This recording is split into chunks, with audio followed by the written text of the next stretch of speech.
Buongiorno i dobar dan ili što god. Pozdrav od Luke i došli u novi podcast od Sraper Che Ti Amo. Prije nego što počinjemo, kao uvijek, lajkić, komentarić, nemojte zaboraviti pisati se u mom kanalu i upaliti notifikacije da pogledate moje videe što prije. Kao uvijek, u linkiću tu ispod možete naći moju stranicu Instagrama i tamo možete me zapratiti.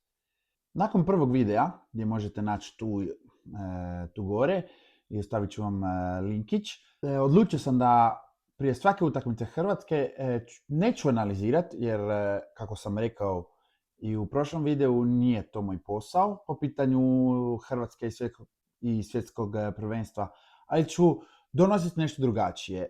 Vezano uz svjetsko, vezano uz Hrvatsku, ali kao uvijek sport i moj doživljaj vezano uz kako ja baš čekam i ispričat ću nešto vezano sve uz svjetsko.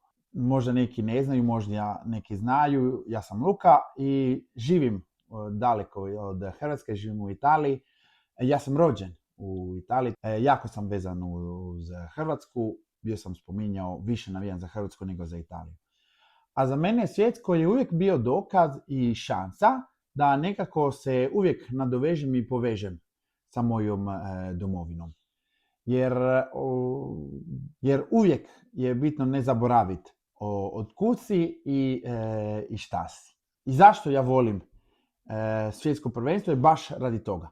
Jer meni omogućuje još jedanput se sjetiti od kud sam i koliko volim u stvari moju domovinu. I naravno, mnogo puta da se baš i desilo da je Hrvatska igrala protiv Italije i meni je došlo do pitanja, baš sjetimo se europsko, prije par godina, gdje su moji prijatelji pitali, a za koga ćeš ti navijati? Mislim, glupo pitanje. Ali to mi nije nikad dalo da ja ne navijam za Italiju. Ali kad se Hrvatska i Italija su se našli, ja sam uvijek navio za Hrvatsku, neću nikad to stvarno zaboraviti. Kad sam imao 17 godina, jer to je bilo europsko 2012. U Ukrajini. I kad smo igrali baš protiv Italije, ja sam se pojavio u ljetnoj školi s adresom od Ivice Olić. Provokacija bi neko rekao, moguće, ali i dokaz, i da ne zaboravimo od kud sam i da ljudi ne zaborave od kud sam. I baš to je smiješno i to mi se desilo, na primjer, u svjetskom prvenstvu u Katru, kad sam gledao utakmicu s Japanom. Prvo polovrijeme nisam gledao doma, nego sam gledao na poslu, na telefonu. Bio sam sam u uredu i imao sam radio sam na kompu, a imao sam telefon sa strane i gledam utakmicu i ulazi meni klijent da me pita jednu stvar i vidi da gledam utakmicu. I on meni priča i kaže, kako stoje Cigani. A ja Luka, smiri se, broj do 10. On pogleda, gube, jer je tada bilo još uvijek 1-0 za Japan. Ja mu kažem, molim, zašto, jer stilu, zašto si to trebao reći? I rekao sam mu, si pomislio zašto jedan mali gleda Hrvatska i Japan, dok nam poslije on je rekao, ne, to jer sam ja iz Hrvatske. Mislim, postoje bijela i ja sam rekao sljedeći put malo razmislim. Ali dobro. To su sve pričice vezane uz svjetsko prvenstvo, rekao sam. Ovdje će biti više moje iskustvo, moje priče vezano uz europsko, vezane uz šta znači biti vani. Jer dobiješ jako puno provokacija, pogotovo u sportu. Ali, ja sam čovjek koji se da više provocirati, ali pogotovo za Hrvatsku ću jako odgovoriti. Za Milan znam odgovoriti i odbrusit, a za Hrvatsku još više, jer to nije samo sport, nego je i od kud sam i šta sam. Zato ja jako volim svjetsko prvenstvo, volim velike turnire, jer nekako me uvijek to da je tu pripadnost. A ne samo za nogomet.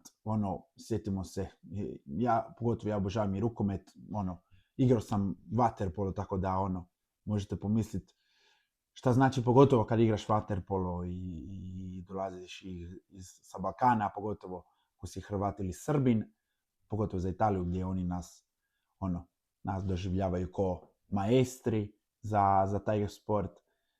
Ali za nogomet uvijek je bilo drugačije, uvijek su svi provocirali, pogotovo kad imaš prijatelja koji vole provocirati.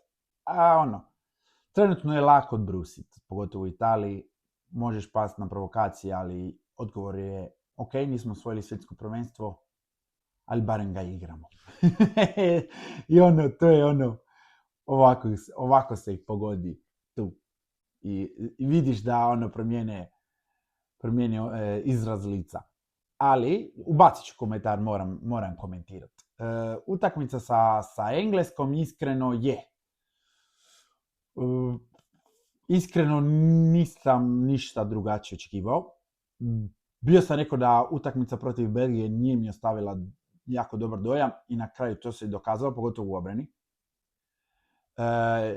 Joško je daleko od njegove forme. Ta obrana sa 3 po meni na kraju nije nam donesla ono što smo mislili i nadam se da onda ćemo doći do te obrane na 4 gdje možda bi mogao igrati Stanišić, Joško, Vušković i ne znam,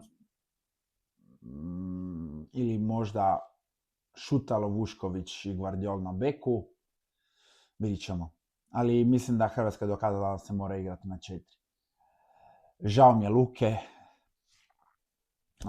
pogotovo ja koji sam pratio ove godine Milan i njega, vidim da možda taj pad baš talijanskog nogometa i ritam u talijanskom nogometu nije njemu omogućio održavati ritam utakmice kako mogu biti u Španjolskoj, u Ligi prvaka ili u Engleskoj.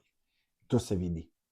Nije samo do njega, mislim da je to i krivica talijanskog nogometa i pogotovo kako je Milan igrao, jer Milan igrao niski tempo i to možda njemu nije omogućilo da održa taj ritam utakmice na kojem je on bio naviknut. I na kojem svjetsko prvenstvo te traži, pogotovo utakmice protiv Engleske i nadamo se dalje da ćemo ići.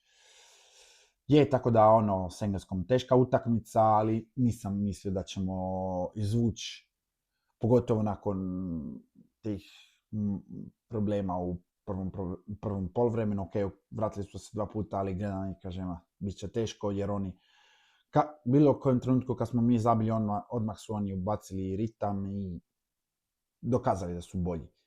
Ali večeras nas čeka prva prava utakmica, jer ne, sa Engleskom nije da nije bila prava, ali i da smo pobjedili, iskreno nije da nama išta promijenilo, jer da smo pobjedili ovo, izgubiš iduće 2, boli te briga. Znači da ove su sad 2 ključne utakmice, pogotovo s Panamom, moramo doći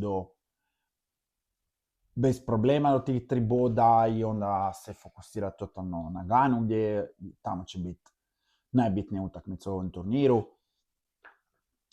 Večeras igramo u noćnim terminima. Nadamo se da će sve proći dobro.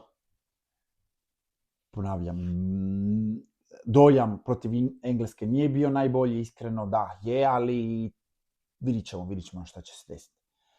Ljudići dragi, lajkić, komentarić, nemojte zaboraviti se upisati u mom kanalu. I šta da kažem, iznad svih Hrvatska.